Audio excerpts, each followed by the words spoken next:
Hola, ¿qué tal? Bienvenidos a un buen consejo. En este día quiero compartir contigo una porción de la escritura que se encuentra ahí en el libro de los Hechos de los Apóstoles.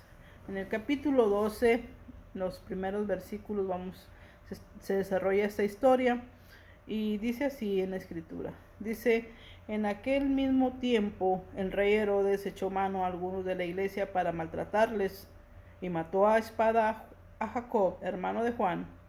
Y viendo que esto había agradado a los judíos, procedió a prender también a Pedro. Era entonces los días de los panes sin levadura. Habiéndole tomado preso, le puso en la cárcel, entregándole a 4 grupos de 4 soldados cada uno para que le custodiasen. Y se proponía sacar al pueblo después de la Pascua.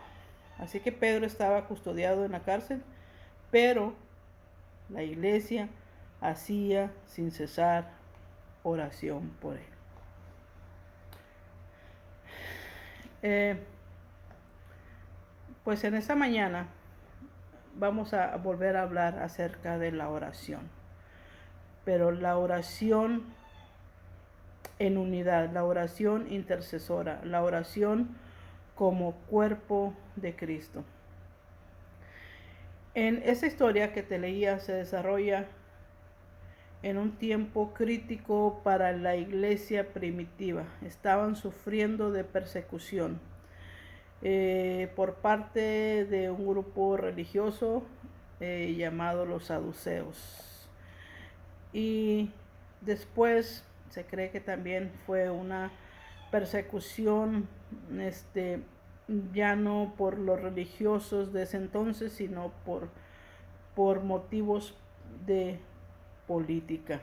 El rey que gobernaba en ese entonces quiso congraciarse con el pueblo haciendo este tipo de actos en contra de los discípulos de nuestro Señor Jesucristo, los apóstoles. Y de esa manera, por darles gusto al pueblo y congraciarse con fines, se cree con fines políticos, según los comentaristas.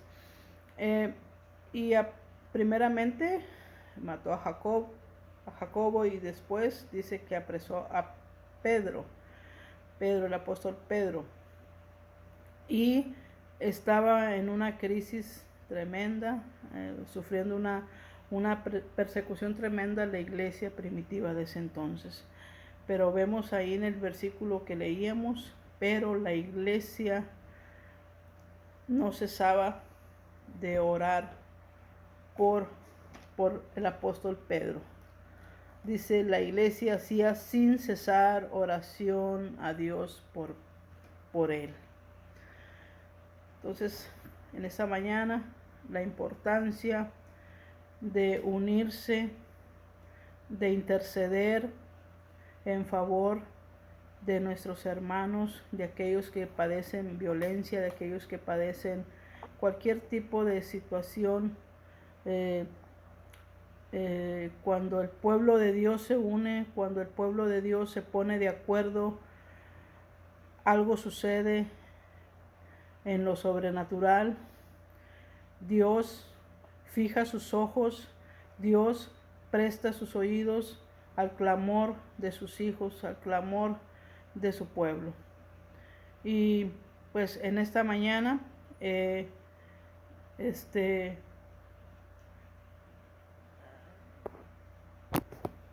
esta mañana podemos ver en este relato verídico a un Pedro que aún a pesar de la adversidad, aún de haber sido apresado injustamente, de haberle puesto una custodia de 16 soldados y haberlo encadenado, porque estaba encadenado, y dice que aún así, en medio de todo esto, Pedro dormía. Y mientras Pedro estaba confiado, y tal vez nos sorprendemos al leer esto, como en esa situación él podía estar tan confiado podía estar descansando, cuando yo creo que ni nadie, o si nos podemos pensar en que estuviéramos viviendo una situación así, cualquiera de nosotros no podríamos tal vez cerrar nuestros ojos, pero dice que Pedro dormía y la iglesia, mientras la iglesia no paraba de orar, de interceder por Pedro. Algo sucede, te decía, cuando nosotros clamamos, cuando el pueblo de Dios se une, Dios responde de tal manera que usa los instrumentos que Él quiere. Ante esta situación donde nadie podía tal vez llegar e ir a auxiliar a Pedro, en esos lugares tan escondidos, una cárcel, una prisión, custodiado de una manera tan, ahora sí que exagerada, hasta ahí pudo llegar Dios. Dios mandando el auxilio, Dios mandando la ayuda, Dios mandando a sus ángeles, sus mensajeros. Y fue ese mensajero de parte de Dios que despertó a Pedro. Y Pedro, vemos a un Pedro que es despertado por el ángel y lo despierta, y ese ángel le dice, ponte los zapatos, prepárate porque nos vamos de aquí. En otras palabras, vemos a un Pedro que él pensando aún entre que estaba soñando, que estaba viendo visión, y un Pedro que hasta que no estuvo en la calle reaccionó y se dio cuenta, según ahí en el versículo perdón, en el versículo 11 dice que Pedro volvió en sí. Fue hasta ese momento que a Pedro le cayó el 20, como decimos comúnmente, reaccionó y se pudo dar cuenta que solamente la mano de Dios pudo haber hecho eso. Lo libró de la mano de Herodes, y hasta que estuvo en la calle pudo ver que fue Dios el que lo libró. Ante lo imposible, Dios obró. Y podemos ver cómo se cumple la palabra, y podemos ver que cuando el pueblo de Dios se une, intercede con fervor, con aquel denuedo, Dios responde y se cumple su palabra. Dice el Salmo 34:7, el ángel de Jehová acampa alrededor de los que le temen y los defiende. Dios estaba en control, Dios estaba en control de la situación que estaba aconteciéndole a Pedro, y Dios respondiendo a su pueblo. Dios usa los instrumentos que Él quiere para auxiliar a sus hijos donde quiera, no importa la situación, no importa qué tan difícil se vea el panorama.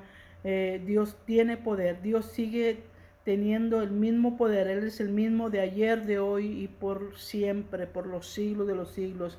Entonces podemos ver el poder de Dios obrando en favor de Pedro y contestando esa oración de un pueblo que se unió en favor de Pedro.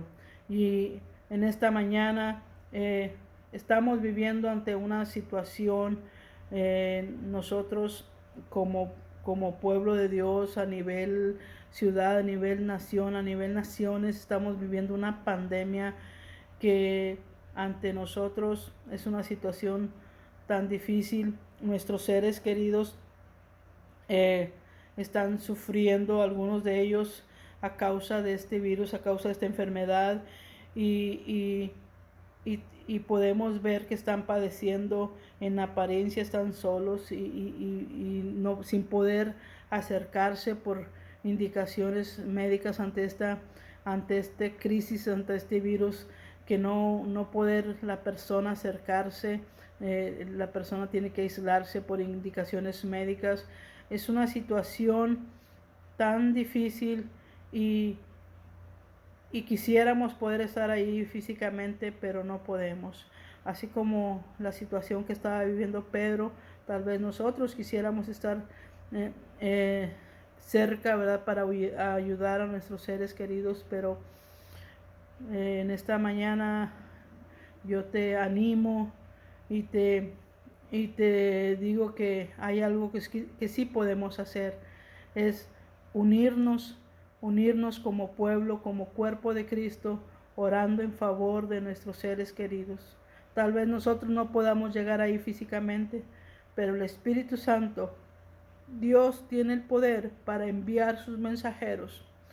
Dios tiene el control de todas las cosas. Dios sigue siendo el mismo que obró y operó, dando esa libertad a Pedro, librándolo de una manera sobrenatural. Dios también tiene el poder para llegar ahí donde están nuestros seres queridos y hacerse presente y auxiliarlos, y Dios tiene el poder para sanar, para restaurar órganos, para dar vida y cambiar los diagnósticos médicos. Dios sigue teniendo ese mismo poder. ¿Qué nos toca a nosotros como iglesia, como pueblo? Orar fervientemente, orar, seguir unidos en oración, no desmayar. Dios escucha, Dios sigue escuchando. ¿Y qué tenemos que hacer? Así como Pedro estaba tranquilo y confiado aún en esa situación, estar confiados y tranquilos de que Dios obrará en favor de los nuestros, en favor de por aquellos que estamos rogando, intercediendo. Confiemos en Dios, esperemos en Él, tengamos ánimo en esta mañana, y que en esta mañana tengamos esa confianza que Dios va a usar los medios que Él quiere, los instrumentos. Él va a mandar a sus ángeles, esos personal médico se convierten en ángeles que Dios usa para estar ahí auxiliando a nuestros seres queridos. Pero confiemos, la oración es poderosa. Dios tiene poder. Dios obra en la unidad de su pueblo. Dios opera en la unidad de su pueblo, del cuerpo de Cristo. Entonces, en esta mañana, amados hermanos, ¿qué podemos hacer ante las situaciones donde nos sentimos incapaces o vulnerables o impotentes? No dejar de orar, no dejar de interceder. Dios tiene la última palabra, Dios tiene poder. Él es el mismo de ayer, de hoy y por siempre. Bendiciones, Dios te bendiga.